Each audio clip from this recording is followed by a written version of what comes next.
good morning, everyone. Nice to be here in Vienna. I'm going to talk about AI and Agentic AI here today, and it's already changing our lives, right? And we're starting to use AI more and more in procurement. And in fact, we think this is going to escalate to no one's surprise. But by 2030, we believe that AI will not only automate and help with decision support or improve the UX, it's actually going to help manage procurement. So 30% of organizations by 2030 are going to use AI to orchestrate procurement. So this goes beyond automation. And it might seem defensive. Is it 30% in quite a few years now? But a lot of things actually need to happen, both from a technology point of view, but also from an organizational skills point of view, data foundation, and these types of things. But before we get there, let's start to talk about AI. And AI is not one thing. It's a number of different technologies. And this can be quite complicated if you dive into all the details. But for our purposes here today, I think it's enough to divide AI into three main groups. So we have traditional AI, or machine learning, mostly. We have generative AI, and we have agentic AI. And they have different maturities, different strengths, and are used for different things. So if we start with machine learning is great at working with large data sets and finding patterns in these data sets. And we can create machine learning models that learn over time to achieve specific goals. And it can improve analytics. And it's being used right now. The concept of machine learning is 50, 60 years old by now. It has improved quite a bit over the last couple of years because we have more data to work with, we have better algorithms, we have better computing power, and so on. But it's already being used in things like spend analytics to help us classify our spend better. It's being used in AP invoice automation to help us automatically code invoices and so on and so forth and detect fraud. Then we have generative AI. That's taken the market by storm here over the last couple of years. And it feels like it's been around forever. It's actually only been 4 or 5 years since ChatGPT was launched. Generative AI is great at creating content. And it can be text, it can be video, it can be sound. But it's very depending on what data it's been trained on. And it's also reactive. It doesn't do anything on its own unless you prompt it to do something. And there's also the risk for hallucination. So if we look at LLMs, which is the text version of generative AI, if we simplify it a bit, it's a word prediction engine. So it predicts which is the next most plausible word. It doesn't need to be correct. So generative AI can be very confidently wrong. So you have to have strategies and governance in place to make sure that you're not making mistakes or making decisions based on wrong information. There are a lot of ways to reduce hallucination through various techniques and so on, but it's still an issue that we need to be aware of. Then we have the latest kid on the block, if you will here, Agentic AI. And Agentic AI is technology that is based on AI and combining different AI techniques to autonomously work towards a goal. It can act on behalf of an entity and do that work independently. And in the ideal state, it will be fully autonomous and goal-driven. But we're not quite there yet. And speaking of maturity, this is what we at Gartner call the hype cycle. And for those of you that are not familiar with the hype cycle, this is a model that we've developed for how innovations come into the market and how they sort of mature over time. So we have the innovation trigger down here when something comes into the market. And quickly, the expectations of these new technologies, the expectations shoot through the roof. So we think that they can solve all our problems. But the actual technology capability doesn't evolve as fast. So we get this gap between the expectations and the actual capability. And this keeps increasing up until we get to the peak of inflated expectations. So pretty dramatic names for the different positions here. But at that point, we start realizing that, hey, this isn't solving all our problems. And then the expectation starts to drop, and they drop down into what we call the trough of disillusionment. So that's when we start realizing that, hey, this doesn't work as well as we thought. But it does sort of fall down there, and then it meets the actual technical capabilities of the solution. And then the expectations start rising, but at the more moderate pace and in line with the actual technical capabilities. So it rises up the slope of enlightenment and enters the plateau of productivity. So when we talk about machine learning, or the three different types of AI here, machine learning has already left the hype cycle. It's up at the plateau of productivity and is being used. Then we have generative AI, and it might be hard to see, but it's on the middle of the slope here down towards the trough of disillusionment. And this is not necessarily due to technical limitations of LLMs. It's more the ability to scale the use. So companies are struggling to roll it out enterprise-wide and measure the value they get out of it. It's great at automating specific tasks, but it needs to be embedded into something larger to actually deliver the value that we're expecting. Then we have Agentic AI, and we have Agentic AI here at the very start, at the innovation trigger. And this report was published in the summer, which is 5 years ago in AI time. So things have moved pretty quickly. So Agentic AI is climbing up towards this peak of inflated expectations, but it is still an emerging technology. How do we get access to these technologies is then the next question. Well, we at Gartner have a framework that we call buy, blend, or build. And the first one is fairly obvious, right? You can buy AI, and you can buy it embedded, so as part of your source-to-pay technology. Zycus, who's hosting us here today, have AI of all kinds embedded into their solution. So that's what we call embedded AI. Then we have bring your own AI. So you take your, hopefully, company-approved ChatGPT or Copilot, and you can use that as a standalone tool. But then we're back to some of these issues around scaling and how do we sort of embed that within our processes. Then we have the blend category or blend approach, which is where you take commercially available solutions and you then train them on either domain-specific or company-specific data. So in machine learning world, you can take your spend data or your invoice data and train the machine learning model on that to get better precision and more accuracy in the classification it does. In the world of LLMs, you can upload your procurement policies, your category strategies into the solution to give more better context awareness. And even building agents sort of falls into this blend category, even if it's getting closer to build here. But building agents on procurement platforms with no-code or low-code type of interfaces is sort of part of this blend approach. Build then is when you start building something from scratch. So using open source components or raw technology kernels and build from scratch. And this is going to be fairly rare in the procurement space that we see this. This approach is used by pharma companies to build solutions for drug discovery or financial services organizations to build optimization models for fund allocation and these types of things. So probably fairly rare to see this on the procurement side. Now things are shifting as well with the ability to build software more easily. But when it comes to procurement, we have a lot of regulatory things that we need to take into consideration.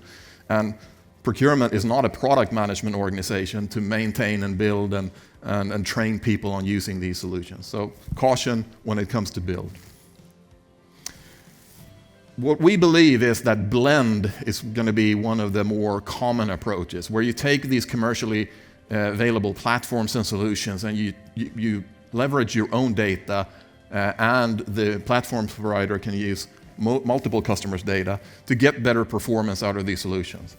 And when it comes to LLMs, we actually believe that by 2027, which is already next year, 50% of generative AI solutions will be domain specific. And this is up from only 1% back in 2024. So much more of this blending to get better results and more specific results. And this includes something called small language models as well, which are faster to run, cheaper to maintain, and so on, but are then also more limited in the scope that they cover. And speaking of generative AI, there are a number of different types of use cases for generative AI. The most obvious one is creating or augmenting content. And we're primarily talking about LLMs here, because that's the most common use case for procurement. So in the first example here, written content augmentation, obviously things like helping you create that category strategy. So build out that category strategy from your bullet points and your ideas. It can help you with creating RFI questions, for example. And this is by no means exhaustive lists. There's a lot of things that you can come up with here.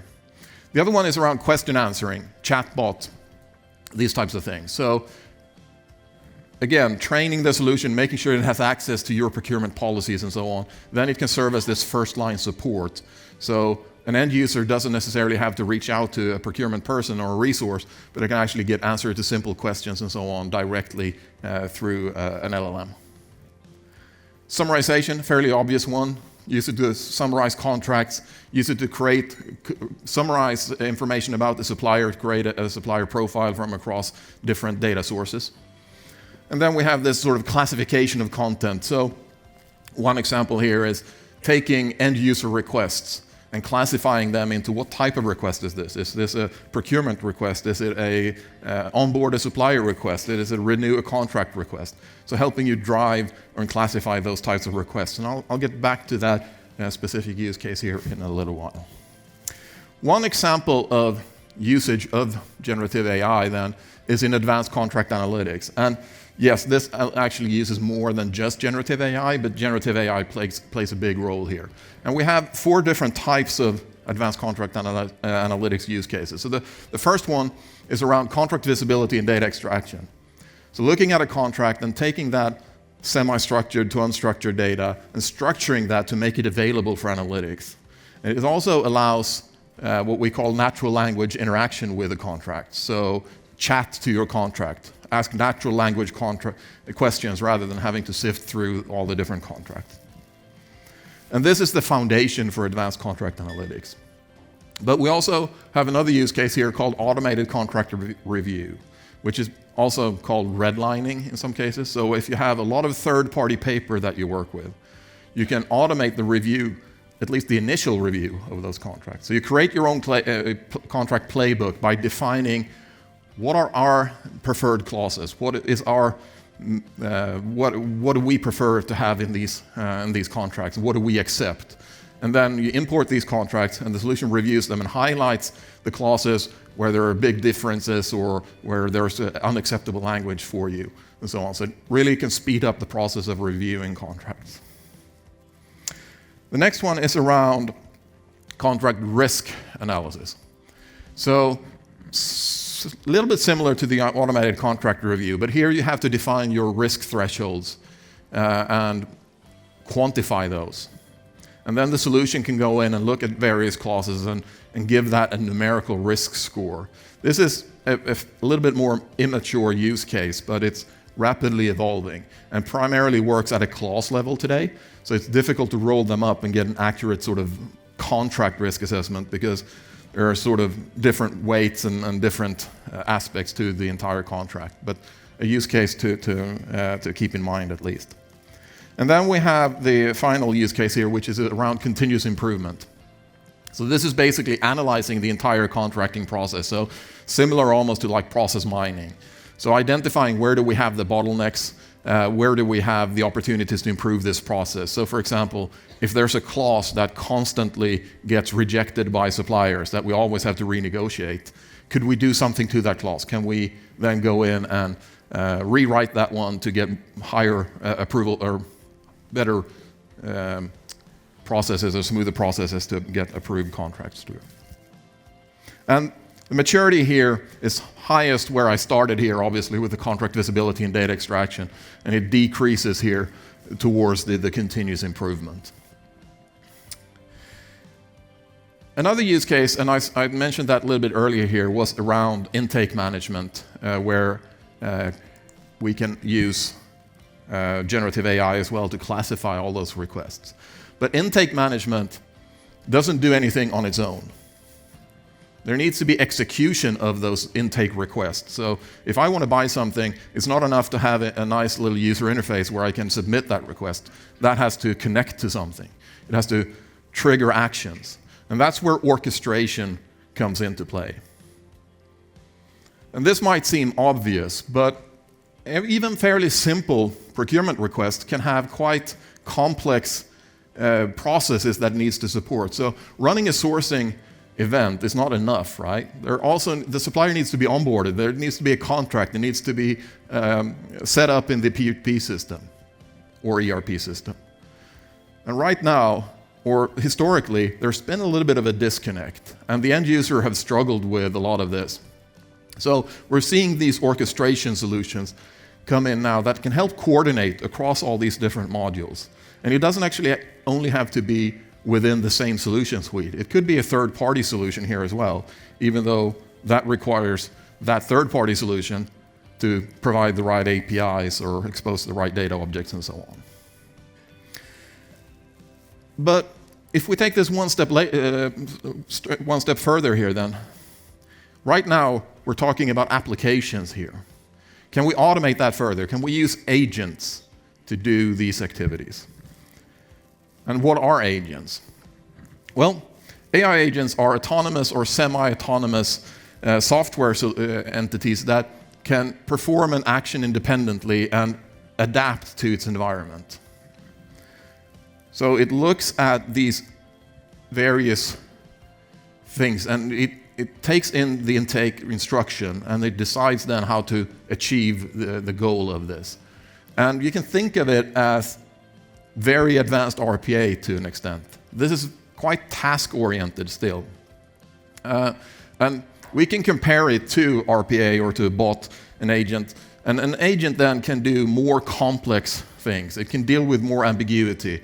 It doesn't need the same structure and strict formatting as a bot. So it's much more flexible in that sense. And one example that we have of agents that actually is around already is around autonomous sourcing. And here again, we have two different approaches to autonomous sourcing. So we have the first one, which I call agentic sourcing, which is basically taking your existing sourcing process, more or less, and automating that. So having an agent interact with the end user to understand the request that they have. The agent can then create the sourcing event, define the questions, the pricing structure, and so on, identify the right suppliers, communicate with those suppliers, open up the event, in some cases even do multi-round bidding. So collecting the first round, evaluating that, sending feedback to the suppliers, and then executing another round, all the way up to even awarding the scenario. Now, award is a little bit tricky depending on what criteria you're awarding on.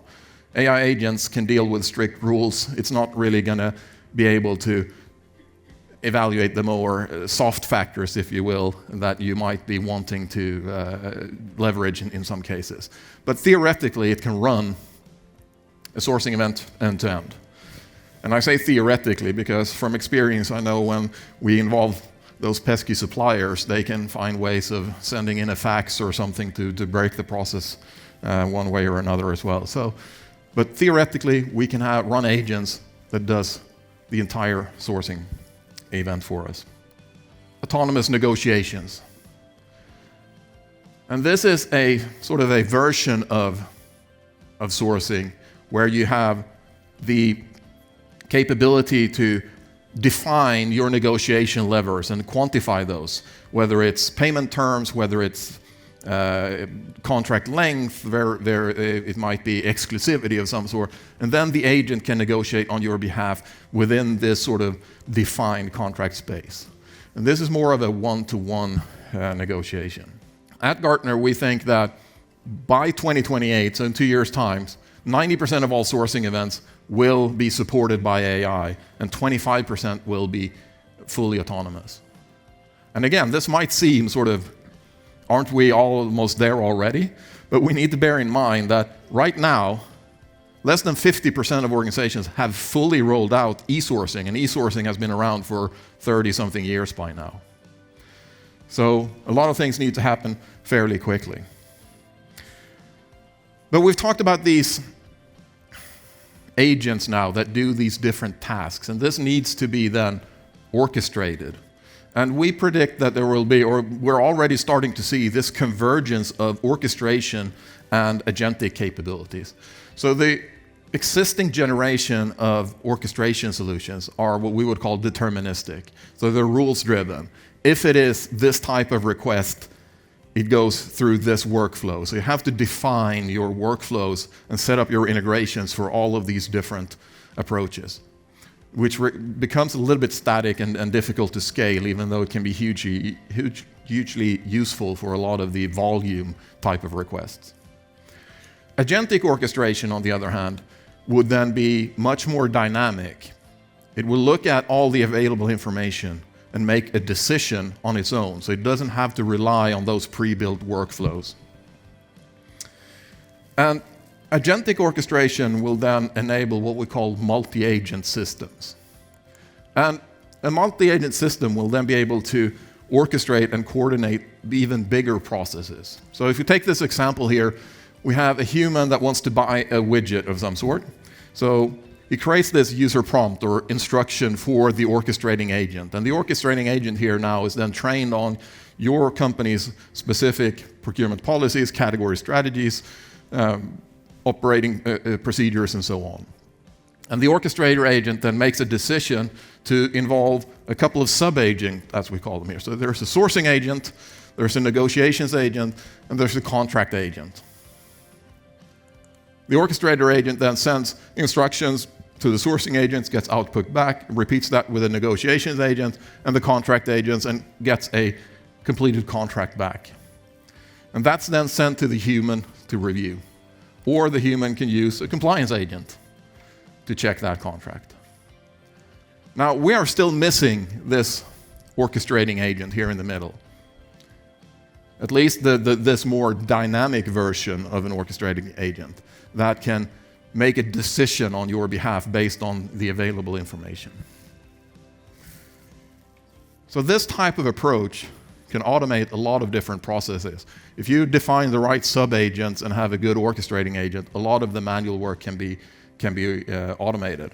And where does this leave humans? Well, agents will initially start focusing on standard work. So where we have process descriptions, where we have good data available, where we have decision frameworks. So not that dissimilar to how we talked about RPA, right? Where we can find these sort of standardized workflows. Now, as I said, agents can do more things, but the thinking is similar here. But we'll still need humans for the non-standard work, where we don't have process descriptions, where we don't have the data readily available. We might not even know what the data we need for this particular task. Where we need things like judgment, innovation, intuition, empathy. That's where we still will need humans. But we can automate quite a lot of that manual, standardized work, if you will. And as Daniel talked about, that we spend 40% of our time on. And procurement has a lot of things that we should be doing that we don't have time to do today. So I don't see this as a headcount reduction exercise, even though that's a risk as well. But there is so much we're not doing on the risk management side, supplier collaboration side, internal stakeholder management side, and so on, that we could be doing if we can automate some of this manual work. But where are we today then? We have AI assistants with low autonomy that are very sort of specific and rules-based. We have simple AI agents that I mentioned, and simple in quotation marks here if we talk about a sourcing agent, but pretty task-specific and with varying levels of autonomy. We are on our way to this sort of collaborative AI stage here. We're not quite there yet, especially not with higher levels of autonomy and dynamic decision-making. And we're quite some way to go still to these AI agent ecosystems where we have agents from various parts of the organizations interacting with each other to achieve the outcomes that we need. So far I've spoken a lot about technology, But there's a different half to this, which is the organizational readiness. And I think that the technology will far outpace most organizations' ability to actually deploy them. And procurement must rebalance its priorities a bit. So we need to look at data literacy, data preparedness, build that data foundation. We need to create a culture of experimentation. We need to be willing to go out there and try new stuff. We need to explore alternative org designs and upskill procurement with new skills. And we then need to build a strategy and secure resources on how to get there. So if we start with data, we predict that in a couple of years here, only 20% of procurement organizations will have good enough data to actually fully leverage agents and multi-agent systems. Procurement organizations have a lot of data, but it's spread across contract management systems, ERP systems, source-to-pay solutions, all sorts of different silos out there. And a lot of it also sits in hard drives and file cabinets and whatnot. So building that data foundation is going to be critical. We need to prepare the data. We need to become AI ready.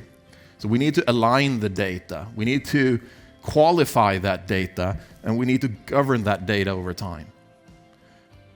And our recommendation is to take a use case-based approach here. Doing this for everything at once is probably fairly overwhelming.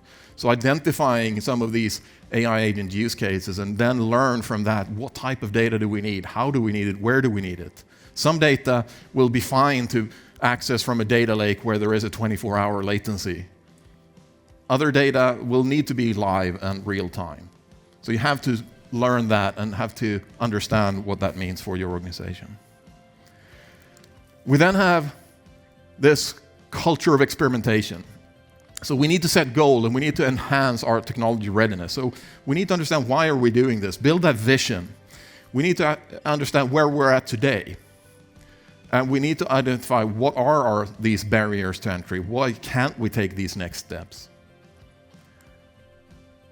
We need to be agile and we need to embrace change. So we need to have teams that are focused on innovation and keeping up with the latest technologies and developments in the market. We need to be more comfortable with running pilots that might fail. Embrace that fail fast and move on type of approach. And we need to have these metrics to measure how successful we are. And step 3 here in this culture of experimentation is around fostering this cross-functional collaboration and ideation. So establish this climate of creativity. Make sure that you involve the entire procurement organization in getting these ideas. Run hackathons, internal competitions, and so on to get the best ideas and use cases for AI agents or Gen AI prompts or whatever it might be. And try to see how you can scale these approaches. But this will take new skills to a certain extent. And again here, by 2030, we think that 20% of procurement professionals will be working in entirely new roles that we don't have today, that are AI-centric. And we need new skills. We have skills that are coming into this market that we haven't really had to have leverage or we haven't had to focus on in procurement before, like prompt engineering and customer journey mapping. These things will be important if we're going to build and manage agents on our own. We need to keep building on those human interaction type skills like collaboration, stakeholder orchestration, and so on. And there are some skills that will become less important. And this is usually a pretty sensitive subject when we're saying that negotiation, which has been the cornerstone of procurement for ages, right? It's going to become less important because it's going to be automated. We're going to have machine-to-machine negotiations. We already seen some of this with the use of reverse auctions, for example. But this will accelerate. But negotiation skills won't go away. We still have those edge cases that we talked about before, where we have negotiations where we don't necessarily have all the data available and all the different levers and so on are not obvious, where we need that human intuition, imagination, and so on, and judgment for that matter. So it won't go away, but it will decline. And we'll also see these new roles coming in, and everybody will become a manager of some sort. You will have your AI agents to manage, so you will become sort of that project manager for that AI agent or those AI agents. We'll also have these entirely new roles, as I talked about. One example here being that AI agent's career manager, so a role that makes sure that we have the right agents in place and managing those. And this is just a couple of examples. And then finally here, we need to establish the financial resources to support this innovation. So we need to maintain our existing technology investments. And we need to invest in new technology, and we need to experiment. And here we need to be creative. So how do we fund this? We've seen organizations that have created venture capital. You can fund innovations with the savings that you deliver from your sourcing events. You can look outside. Are there partnerships that you can pursue that can help you fund some of these events? And we can also look at exploring government grants, subsidies, or tax incentives. But I do want to get back to that question that we sort of had in the beginning, AI agents and why it matters. And I think no one sort of doubts that AI having a huge impact. And it matters because if we're going to get here to have these agents really truly support us, we have to evolve the technology, but we also have to evolve and prepare for that to make sure that we're, as an organization, ready to leverage all this technology when it's available. Thank you very much.